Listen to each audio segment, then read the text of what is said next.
Hello, B ബ്ലോഗ്സിൻ്റെ പുതിയൊരു എപ്പിസോഡിലേക്ക് വീണ്ടും എല്ലാവർക്കും സ്വാഗതം. നമ്മൾ ഇന്ന് ഉണ്ടാക്കാൻ പോകുന്നത് ഒരു ചിക്കൻ വെച്ചൊരു ഐറ്റമാണ് ചിക്കൻ ചുക്ക.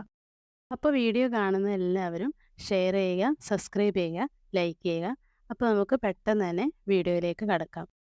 ആദ്യം തന്നെ നമുക്ക് ഗ്യാസ് കത്തിക്കാം. അതിലേക്ക് ഒരു ഇരുമ്പിൻ്റെ ചീനച്ചട്ടി എടുത്ത് അതിൽ കുറച്ച് വെളിച്ചെണ്ണ ഒഴിക്കാം.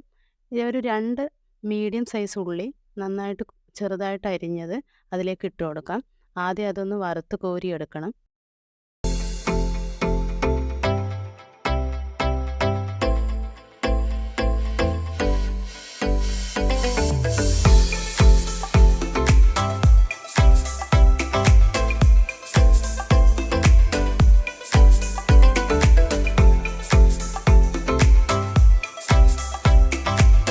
അങ്ങനെ നമ്മുടെ ഉള്ളി നന്നായിട്ട് മൂത്ത് വന്നിട്ടുണ്ട്.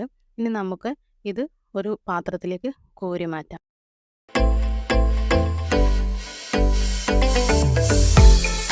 ഇനി നമ്മുടെ പ്രധാന ഐറ്റമായ ചിക്കൻ എടുക്കാം. ചിക്കനിലേക്ക് കുറച്ച് വെളുത്തുള്ളി, കുറച്ച് ഇഞ്ചി, 1 സ്പൂൺ മസാലപ്പൊടി, 1 സ്പൂൺ മുളക് പൊടി, ഒരു 1/2 ടീസ്പൂൺ മഞ്ഞൾപ്പൊടി, കുറച്ച് വിനാഗിരി, കുറച്ച് ഉപ്പ്, പിന്നെ നമ്മൾ നേരത്തെ വറുത്ത് കോരി വെച്ചിരിക്കുന്ന ഉള്ളി നമുക്കതിലേക്ക് ഒന്ന് കൈകൊണ്ട് പൊടിച്ച് ചേർത്താം. എന്നിട്ട് ഇതെല്ലാം കൂടി ഒന്ന് നന്നായിട്ട് മിക്സ് ചെയ്ത് എടുക്കാം.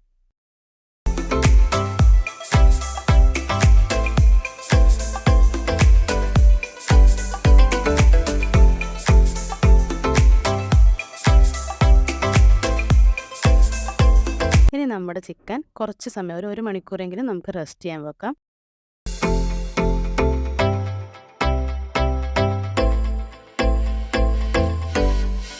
നേരത്തെ ഉള്ളി വറുത്ത് കോരിയ അതേ എണ്ണയിലേക്ക് നമുക്ക് 2 ഏലക്ക, 2 ഗ്രാമ്പൂ, ഒരു ചെറിയ കഷ്ണം പട്ട, ഒരു പച്ചമുളക് കീറിയിട്ടത്, ഒരു തക്കാളി നന്നായിട്ട് അരിഞ്ഞിട്ടത്, ഇതെല്ലാം കൂടി ഒന്ന് നന്നായിട്ടൊന്ന് വഴറ്റിയെടുക്കാം.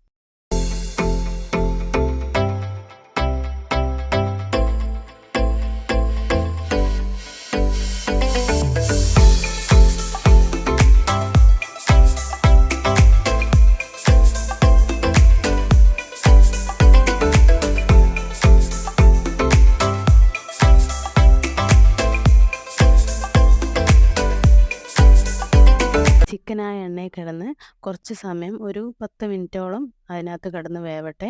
അപ്പം നമുക്കിത് അടച്ചു വയ്ക്കാം. ഒരു 5 മിനിറ്റ് ആയി കാണും. അപ്പം ഞാനിതൊന്ന് തുറന്ന് നോക്കുകയാണ്. നമ്മുടെ ചിക്കനിലെ എണ്ണയൊക്കെ നന്നായിട്ട് തെളിഞ്ഞു വന്നിട്ടുണ്ട്.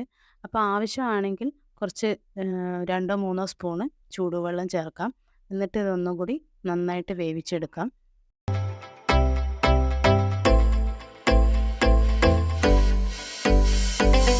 അങ്ങനെ ഒരു 10-12 മിനിറ്റ് കഴിഞ്ഞു. നമ്മുടെ ചിക്കൻ നന്നായിട്ട് വെന്തിട്ടുണ്ട്.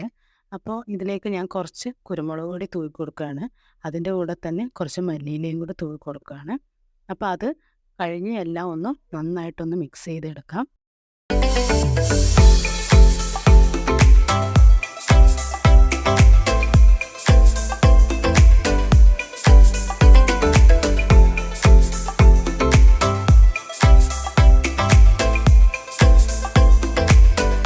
അങ്ങനെ നമ്മുടെ സൂപ്പർ ടേസ്റ്റ് ആയിട്ടുള്ള ചിക്കൻ ചുക്ക ഇവിടെ റെഡി ആയിട്ടുണ്ട്. ഇത് അപ്പത്തിൻ്റെ കൂടെയോ പൊറോട്ടയുടെ കൂടെയോ ചപ്പാത്തിയുടെ കൂടെയൊക്കെ കഴിക്കാൻ സൂപ്പറാണ്. എല്ലാവരും ഇത് ഉണ്ടാക്കി നോക്കണം. അടുത്തൊരു വീഡിയോ ആയിട്ട് വരുന്നവരെ ബൈ.